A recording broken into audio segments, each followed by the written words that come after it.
Let's begin now. Once upon a time, in a faraway land, there lived a lovely young girl named Cinderella. She lived with her nasty old stepmother and two ugly stepsisters, who made her do all the housework and who were not nice to her at all. Cinderella had to do all the cooking and washing and cleaning and didn't have any time left for parties or to enjoy herself. But one day, an invitation came from the king's palace. A grand ball was being given for the prince of the land, and every young girl in the kingdom was being invited. How lovely, thought Cinderella. I shall be able to go too.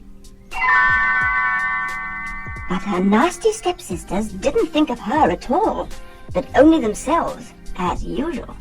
In fact, they found as much work as they could for Cinderella to do. Wash this petticoat, press this dress, brush my hair, find my shoes. They found so much work that poor Cinderella didn't have time to get herself ready for the ball. When she spoke to them about it, they only laughed at her. So they kept her busy all day long. She worked all morning while her stepsisters slept, and all afternoon too, while they bathed and dressed.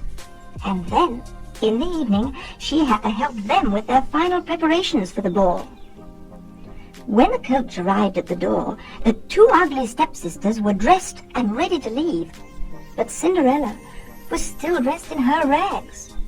"Why, Cinderella," they said, "you are not dressed for the ball." "No," said Cinderella, "I haven't had time, so I suppose I can't go." After they had gone, poor Cinderella sat weeping in the garden. Suddenly, a kindly old lady appeared before her. It was her fairy godmother. "Hurry, my child," she said, "you are going to the ball." As she spoke, the fairy godmother, with a wave of her magic wand, turned a fat pumpkin into a beautiful coach. Then she turned the pet mice into horses, the dog into a fine footman, and the barn horse into a coachman.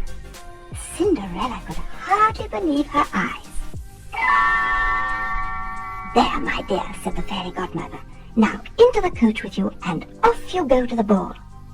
"But my dress," said Cinderella.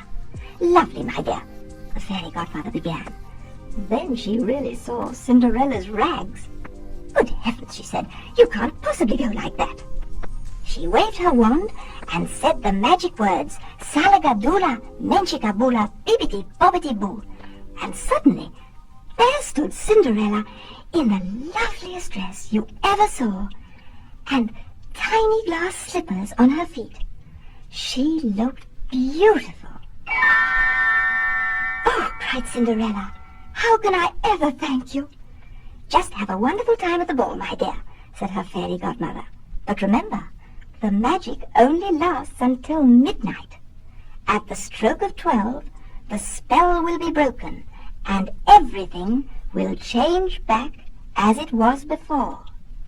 "I'll remember," said Cinderella, and stepped into the magic coach and was driven away to the ball. What an occasion it was! The king's palace was ablaze with light. There was music and laughter, and every lady in the land was dressed in her finest clothes. But Cinderella was the loveliest of them all. The prince was spellbound, and never left her side all evening. They danced every dance, had supper side by side, and smiled happily into each other's eyes. The time passed so quickly that when the clock began to chime midnight, Cinderella cried, "Oh, I almost forgot." Without a word, she ran out of the ballroom and down the palace stairs. On the stairs, one of her glass slippers fell off, but she didn't have time to stop. She jumped into the magic coach, and away it sped.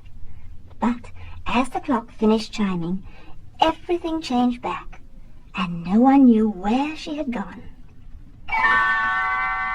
Next morning, the news began to spread over the whole kingdom. The prince had vowed that he would marry the beautiful girl whose slipper they had found, and the Grand Duke was going from house to house trying to find the girl who could wear the tiny glass slipper. Every girl in the land tried hard to put the slipper on. The ugly stepsisters tried hardest of all, but none of them could wear it. But where was Cinderella? All this time, Cinderella had been kept locked in her room, for her nasty old stepmother wasn't taking any chance of letting her try on the slipper. Poor Cinderella! It looked as if the Grand Duke would miss her.